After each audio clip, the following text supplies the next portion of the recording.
Hello everyone, আমি ইন্দ্রাণী। আমার নতুন একটা ভিডিওতে সবাইকে অনেক অনেক স্বাগত।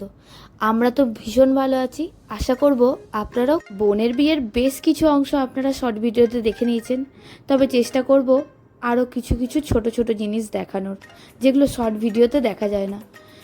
যেসব রিচুয়ালগুলো হয় বিয়ের মধ্যে, তারই প্রথম রিচুয়াল হলো এই পুণ্যের মুড়ি ভাজা আমাদের বাড়িতে। আর আমার মাই সেই কাজটা এখন শুরু করেছে। বিয়ের ঠিক দুদিন আগেই মুড়িটা ভেজে একটা ঘটির মধ্যে রেখে দিতে হয়, আর যখন অষ্টমঙ্গলা হবে তখন এই মুড়িটা খুলে যে 5জন এও থাকবে তাদের সবাই মিলে ভাগ করে দেওয়া হয়। আর এই দেখুন, খুব একটা কেউ আত্মীয় আসেনি, আমরা ভাই বোন তো আছি, আর পিসিরা এসেছে, আর আমরাও সবাই মিলে দাঁড়িয়ে দাঁড়িয়ে এই রিচুয়ালটা দেখছি। আর ওদিকে দাদুর মতন তদারকি করছে, মানে যেসব কাজ হচ্ছে সেগুলো ঠিকঠাক হচ্ছে কি না সেই সব দিকগুলো লক্ষ্য রাখছে দাদু। এই বিয়ের বিভিন্ন কাজকর্মের দায়িত্ব মানে এক একটা পার্টের, প্যান্ডেল সাজানোর, খাওয়ানোর, আমরা এক একজন মিলে ভাগ করে নিয়েছিলাম। তাই আমি খুব একটা ভিডিও করতে পারিনি, বেশ অনেকটা ব্যস্ত ছিলাম। আর এই দায়িত্ব কর্তব্যের মধ্যে আমার মনেই ছিল না যে ভিডিও করতে হবে, শুধু মনে হচ্ছিল অনুষ্ঠানটা যেন খুব ভালোভাবে সফল হয়। যাই হোক, বিয়ের দিন সকালবেলা, মানে সকাল প্রায় তখন বলা উচিত নয়, 12টা বেজে গেছে। সবাই অপেক্ষা করছে গায়ে হলুদের জন্য।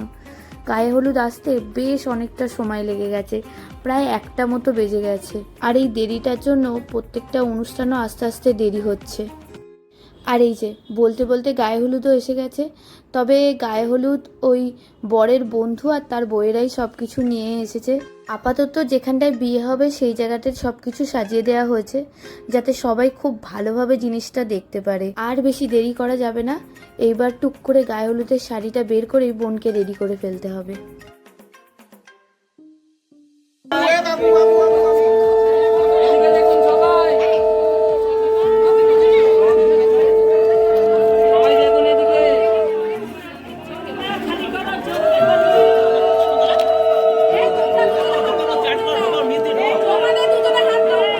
গায়ে হলুদটা বেশ সুন্দরভাবেই সম্পন্ন হলো, আর নিতকনে আমার ভাইজি হয়েছিল।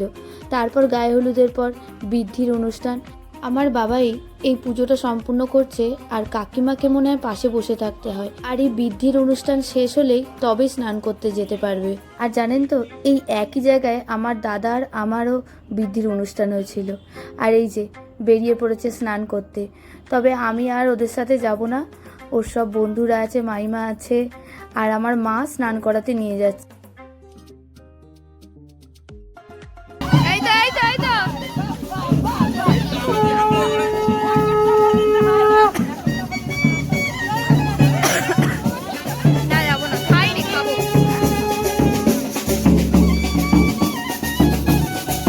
এখন প্রায় সন্ধ্যে গড়িয়ে অনেকটা রাত, আর বাইরের লাইটগুলো দেখুন কি সুন্দর লাগছে। লাইটম্যানের কাছে যা লাইট ছিল উনি তো দিয়েইছিলেন, কিন্তু সামনের ওই যে পিঙ্ক কালারের ফুলটা, ওটা আমি স্পেশালি ওনার কাছ থেকে চেয়েছিলাম যে আমার এরকম একটা ফুল লাগবে। মাঝখানের সময়টা তো প্রচণ্ড ব্যস্ত ছিলাম, এত আত্মীয় স্বজনরা এসছে, তাদের অ্যাটেন্ড করা, আর তাদের অ্যাটেন্ড না করলে হয় বলুন। আর ওই যে সামনে যেই প্রজাপতিটা আছে, তারপরে যে কিছু মানুষ দেখা যাচ্ছে যারা ট্রলি করে কিছু একটা নিয়ে যাচ্ছে, ওখানে হচ্ছে আমাদের খাবার প্যান্ডেলটা ছিল। আমাদের যে ক্যামেরাম্যান আছে, আশা করছি ও সমস্ত ভিডিও করেছে। যখনই ভিডিও দেবে অবশ্যই আপনাদের দেখাবো সেই ভিডিও। এখন প্রায় ওই রাত 12টা মতো বাজবে, আর ওই বরযাত্রীর লোকজন সবাই আছে, আর ওদিকে বিয়ের জোগাড়ও চলছে। এই যে সামনেই আমার বাবা, ভাই, আর ওইদিকে কাকা। আমরা মোটামুটি সবাই ওই লাল সাদাই জামা কাপড় বেশি পরেছিলাম, মানে বাড়ির লোকজন। 12টা 28 নাগাদ বিয়ে হবে। চলুন ততক্ষণ আপনাদের যেখানে কোণে বসেছিল সেই জায়গাটা দেখাই, কেমনভাবে সাজানো হয়েছিল। আর বোনের বিয়ের মণ্ডপ যেখানটায় করা হয়েছে, আমার বিয়ের সময় সেম এই জায়গাটাতেই বিয়ের মণ্ডপ করা হয়েছে। আর দাদার তো বিয়ে তার শ্বশুরবাড়িতেই হয়েছিল। আর যেখানে গায়ে হলুদের জায়গায় করা হয়েছে, দাদার বৌভাতের সেই জায়গাটায় স্টেজ করা হয়েছিল। আর আমার বিয়ের সময় ওই দাদার বিয়ের স্টেজের উল্টো দিকটাতে স্টেজ করা হয়েছিল। কিন্তু এবারে আমরা একদম অন্যরকম প্ল্যান করেছিলাম। আমাদের বাড়ির পাশেই আমাদের যে বাগানটা আছে, সেই বাগানের যে গাছগুলো ছিল, সেই গাছগুলোকে ছোট ছোট করে কেটে প্ল্যাটফর্ম বানানো হয়েছিল। তারপর সেখানে স্টেজ তৈরি করা হয়েছিল। আর একদম পিছনের দিকটা ছিল কোণে বসানোর জন্য, আর দুই দিকের মধ্যে একদিকে ছিল মকটেল আর একদিকে ছিল স্টার্টার কাউন্টার। আর এই প্ল্যাটফর্মটা বানানোর জন্য প্রচুর বসার জায়গাও করা গেছে, আর সবাই ঠিকঠাকভাবে বসতেও পেরেছে। আর হ্যাঁ, আমাদের যে আরও একটা বাড়ি আছে সেখানেই বরাবরের মতন এবারেও খাওয়া দাওয়ার আয়োজন করা হয়েছিল। তবে আমার বিয়ের সময় বড়াসরটা ওই বাড়ির একটা ঘরে করা হয়, কিন্তু এইবারে আমরা ঠিক করেছিলাম এই সব কিছু আমরা এই বাড়ির মধ্যেই করব। তাই আগের ভিডিওতেই বলেছিলাম আমাদের যে ছোট্ট গাড়ির গ্যারেজটা আছে সেখানেই আমরা বড়াসর করেছিলাম। আর এই যে দেখুন, বড়াসরটা ঠিক এইভাবে সাজানো হয়েছিল। এদিকে বিয়ের অনুষ্ঠানও শুরু হয়ে গেছে, আর ঠাকুমা তো দান করব বলে এতক্ষণ বসেছিলেন। আর বিয়ে 12টায় হয়ে খুব ভালো হয়েছে। আমি তো উজানকে খাইয়ে দাইয়ে ঘুম পাড়িয়ে দিয়ে নিশ্চিন্তে বিয়ের সমস্ত অনুষ্ঠানে যোগদান করতে পেরেছি। তবে আরও একটা জিনিস, এত রাত্রি বিয়ে হয়ে সবাই একটু অধৈর্য হয়ে পড়ছিল, বিশেষ করে বর বউ। যে পরিমাণ ধকল ওরা দুজন সারাদিন ধরে নিয়েছে, তার উপরে এই এত রাত্রে বিয়ে, তার উপরে আরও কত রাত জাগা। তবে বিয়েটা আমাদের দুরকমভাবে হয়েছে। প্রথমে গাঁটছড়া বাঁধা পর্যন্ত একরকম নিয়ম, তারপরে আর এক রকম নিয়ম। আসলে আমরা হলাম ঘটি আর বরপক্ষ হলো বাঙাল, তাই ওই গাঁটছড়া বাঁধা পর্যন্ত আমাদের ঘটিদের নিয়ম, তারপরে গাঁটছড়ার পর থেকে বাঙালদের নিয়ম। গাঁটছড়া বাঁধা পর্যন্ত আমাদের ঠাকুরমশাই করেছেন, তারপরে ওনাদের যে ঠাকুরমশাই এসেছিল তিনিই করেছেন বাকি অনুষ্ঠানটা। তবে এই 7 পাকে ঘোরা একবার সোজা দিকে ঘোরালো আর একবার উল্টো দিকে ঘোরালো। আমাদের তো সেরকমভাবে এই নিয়মগুলো জানা নেই, কেন এটা ঘোরালো আমি ঠাকুরমশাইকে জিজ্ঞাসা করেছিলাম, উনি বললেন পরে বলবো। যাই হোক, তারপর আর উনি কিছু বলেনি। আপনারা যদি এই নিয়মটা জেনে থাকেন অবশ্যই আমাকে একটু কমেন্ট করে জানাবেন যে এই নিয়মটা কেন হয়।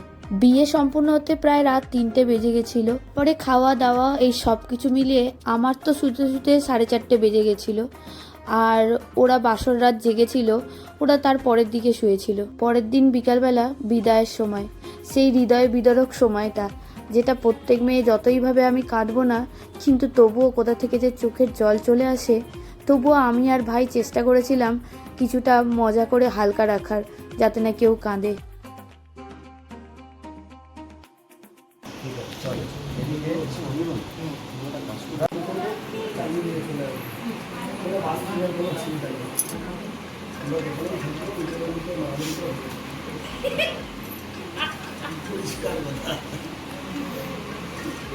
বড় ফ্লাইটের টিকিট বুক করে দেবো, তুমি তো যেতে পারো, চলে যাবে হেঁটে হেঁটে। বউভাতের দিন দুপুরবেলা শত ব্যস্ততা কাটিয়ে 3টের সময় ভাত খেয়ে উঠেই রেডি হয়ে 5টার সময়তেই বেরোতে হয়েছিল, কারণ আমাদের অনেকটা দূর আসতে হতো, সেই বর্ধমান থেকে কলকাতা।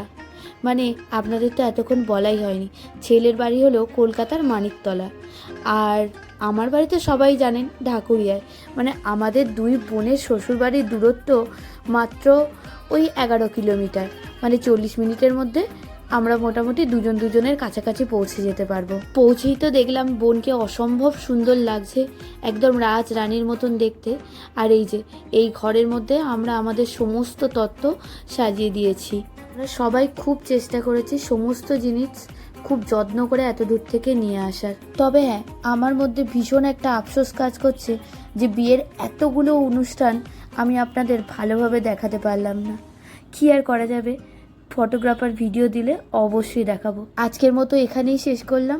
ভিডিওটা কেমন লাগলো অবশ্যই কমেন্ট করে জানাবেন, আর ভালো লাগলে লাইক, শেয়ার, সাবস্ক্রাইব করবেন। আজকের মতো যাই, আবার দেখা হবে।